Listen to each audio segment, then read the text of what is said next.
Hello, welcome. Thank you for joining us on this edition of News 2. I'm Sandra Gumansing, topping our newscast. The Senate Committee on Housing, Public Works and Waste Management met Monday in the Earl B. Otley Legislative Hall in St. Thomas. The committee, chaired by Senator Marvin Blyden, heard from officials of the Department of Public Works on areas of major concern in the territory's roads. News 2's April Knight has that story. The Department of Public Works was on the hot seat Monday, answering for roads and highway issues across the territory. As you are aware, our territory's roads remain in a deplorable state. They are plagued with potholes, non-existent markings, poor drainage, and badly degraded surfaces. Acting Commissioner Gustav James said that on St. Croix, Midland Road in the Coble area could soon see some significant repairs. He said they've just found a contractor for the $4.6 million project. The problem with overcrowded St. Croix cemeteries also came up. Public Works got praise for progress on crippling road issues on St. Thomas. The Cokie Point flooding predicament is 90% fixed, according to the acting commissioner. The Brookman Road crisis that proved disastrous to business owners is halfway to full repair. Lawmakers also inquired on the distinction between public works and waste management duties, specifically when a problem qualifies as a public works issue or waste management. One issue that Public Works did get grilled on was the lack of timely response to complaints from residents on specific roadway problems. This is frustrating for me, that we take the time to respond to our constituents who, in many cases, we call the Department of Public Works and in frustration call us. We forward to you their concerns. And it's just the lack of courtesy of responding. Reporting for News 2, I'm April Knight. Among other topics discussed were Centerline Road on St. Croix, weekend Vitran services, and the drainage problem in the Cancrine Banco Popular stretch of Veterans Drive. Lieutenant Governor Osbert E. Potter is out of the territory, attending the National Association of Insurance Commissioners Executive Committee interim meeting and NAIC Mid-Year Commissioners Roundtable session in Montana from July 6th to the 10th. The conference will host insurance regulators from the 50 states, the District of Columbia, and the 5 U.S. territories. Lieutenant Governor Potter serves as the territory's Commissioner of Insurance. Through the association, state insurance regulators establish standards and best practices, conduct peer review, and coordinate their regulatory oversight in accordance with the revised Organic Act. Senate President Neville James will serve as acting Lieutenant Governor. Lieutenant Governor Potter will return to the territory on July 15th. The Virgin Islands DLCA notifies all individuals and entities holding an expired business license of an amnesty period. VI law provides that all business licenses shall be renewed on an annual basis. However, when a licensee does not renew that delinquent license, the licensee is charged a percentage of the license fee as a late fee penalty for each month the license is not renewed. VI law also provides the DLCA commissioner the authority to use discretion in waiving or reducing penalties. Effective immediately, delinquent licensees are given until Monday, August 31st, 2015 to come into compliance with respect to renewing any license, along with a reduction on late fees of 25% of the total owed by a delinquent licensee. The Wallaby Hospital Board met last week and during the meeting provided an update on recent issues at the hospital. They also talked about their progress on meeting the mandates of the Centers for Medicare and Medicaid Services. News 2's Erica Parsons has more. Wallaby Hospital officials say they'll be ready for the Centers for Medicare and Medicaid Services, or CMS, when they arrive. We will be ready. We take the long-term view on this. Some of the things we are doing today are things we should be doing anyway. The deadline for JFL to complete improvements mandated by CMS is approaching in August. The hospital narrowly avoided decertification last October. JFL officials offered CMS a systems improvement agreement and said $10 million would be needed to implement those changes. The government appropriated $7 million. So far, $3 million has been released. We have used some of that money to pay for the consultants, Greeley consultants, that are helping us with the systems improvement agreement, and some of the other money is being used to pay for the Leidos Group, the company that is assisting us with our information technology systems. Some of the models that they are supposed to work with us to improve have already been done. JFL is still missing a 9-member governing board, one of the requirements necessary for CMS, but officials say they're on track with their other requirements despite the aging facility. The concerns they had expressed during their last visit had to do with some areas in which they were not able to establish that we were participating appropriately following the conditions of participation. We have addressed those things, and we know that if they come back, we'll be able to show them that we have addressed them. Erica Parsons, News 2. A spokesperson at Senate President Neville James's office confirmed to News 2 that they received the nominations of Vera Falou and Aracelius Bermudez Walcott on May 20th for the hospital's board. The two have to be confirmed by the Senate. If confirmed, there will only be 2 vacancies left to fill on that board. Turn our attention to crime reports. 2 separate shooting incidents occurred on St. Thomas on Friday, July 3rd. Police responded to shots fired in the area of Limburg Bay in the proximity of UVI. The victim, a resident of Bordeaux, indicated that he was walking in the area when he heard shots and then realized he was hit.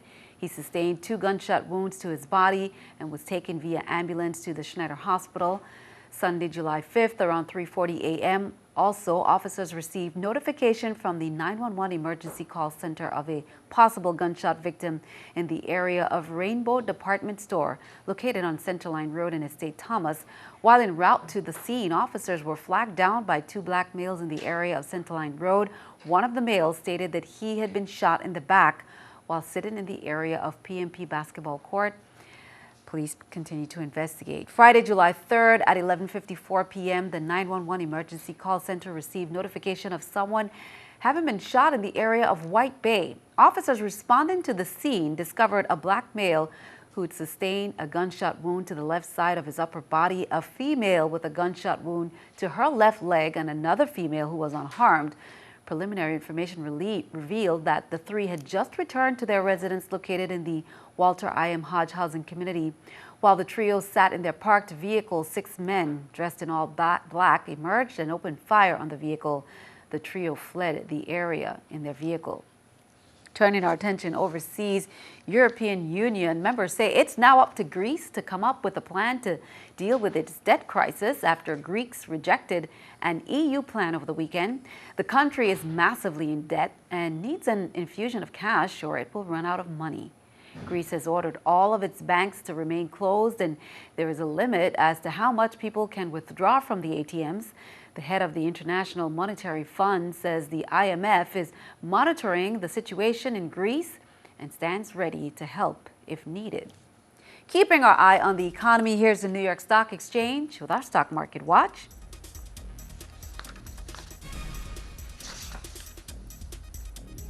As we can see, everything down there. The Dow, 46, NASDAQ, 17, S&P 500, 8. Coming up on News 2, Emancipation Day, Independence, and St. John Festival events were the highlights of the weekend. We'll have it all when we return.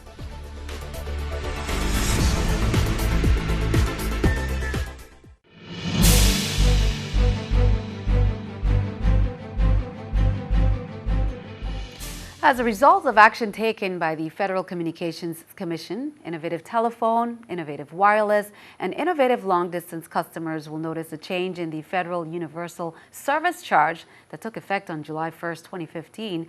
The government-mandated program is designed to help keep service rates affordable for all customers in all areas of the United States. There has been a change from 17.10% to 17.40% for residential telephone customers and single-line business subscribers. The FUSC charge has increased from $1.27 to $1.29.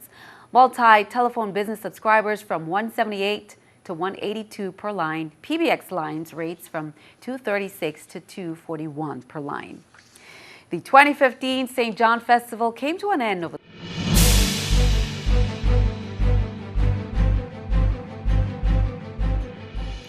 As a result of action taken by the Federal Communications Commission, innovative telephone, innovative wireless, and innovative long-distance customers will notice a change in the Federal Universal Service Charge that took effect on July 1st, 2015. The government-mandated program is designed to help keep service rates affordable for all customers in all areas of the United States. There has been a change from 17.10% to 17.40% for residential telephone customers and single-line business subscribers. The FUSC charge has increased from $1.27 to $1.29. Multi-telephone business subscribers from $178 to $182 per line. PBX lines rates from $236 to $241 per line. The 2015 St. John Festival came to an end over the weekend, and even though the parades coincided with two other celebrations, Emancipation Day on July 3rd and the 4th of July, it did not stop locals and tourists from filling up the streets and sidewalks on Saturday. News 2's April Knight has more.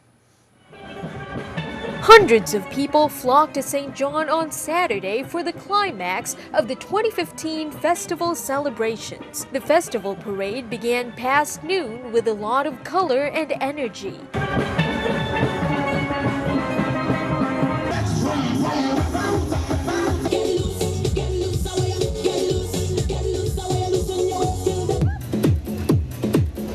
Royalty from all around was in the house, including 2015 festival queen Chanel Harney. Solid St. Jonian and festival mainstay Alicia Wells was parade marshal. Dozens of troops showed off their festival flair with colorful, elaborate costumes and special choreography. The younger crowd also showed off their moves.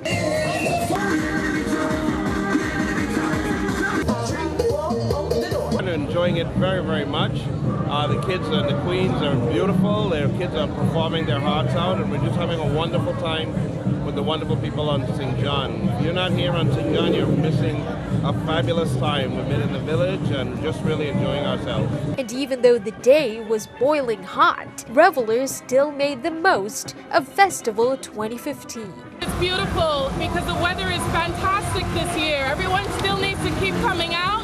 Come to St. John, come and enjoy. Carnival is all day long. There'll be village and music later this evening, and we're going to have a beautiful time. Reporting for News 2, I'm April Knight. And of course, 4th of July fireworks followed at 9 that evening. Cool Sessions Brass, Crossfire, and Curran Dubrot capped off this year's Festival Village entertainment. Well, dozens of residents began Emancipation Day Friday with an early morning walk from one town to another on St. Croix. It was part of the 14th annual commemoration organized by Senator Terrence Nelson to remember history and learn from it. News 2's Erica Parsons has the story. History repeated itself on Friday when residents traced the path their ancestors took 167 years ago, walking from fort to fort. Oh, whew. It was something else, but thank God I made it. The trek from Christiansted to Frederiksted is 15.6 miles. Senator Terrence Nelson organizes the walk each year to mark Emancipation Day when slaves demanded their freedom. You know, you walk along this route and you just keep thinking. You're stepping on the shoulders of individuals who paved this way for us to be able to experience certain freedoms today. Clifford Williams doesn't let the fact that he's blind stop him from doing the walk. This is about the third time. That's what it means to me. Paying respect to your ancestors. Like Williams, many of the walk's participants are conscious of what the day means. People should understand that this is an important day. This is the day that the people of the Virgin Islands, the people of the what you call it, Danish West Indies, were freed. And so it's a very important day and we should commemorate it. St. Croix is the only place besides Haiti where the slave run the slave master out the country. So this is a special day to me because it's black people stand up for something. For the Public Works Commissioner, there's also another good reason to do the walk. They gave me a close-up inspection of Center Line Road. I just walked the whole road end to end, and it's an opportunity to look around and see what's going on. At the end, like the beginning, participants shook the chains at each gate to symbolize the demand for freedom that all began and ended with a call of the conch shell. Erica Parsons, News 2. Following the Fort to Fort walk Friday morning, Frederiksted was the scene of Emancipation Day events that began with a ceremony. There were poems and speeches to commemorate the original Day of Freedom back in 1848. That's when freed slave Moses Gottlieb, who is better known as General Butto, led the captive slaves to revolt and demand their freedom, which they won from Governor General Peter Van Schulten.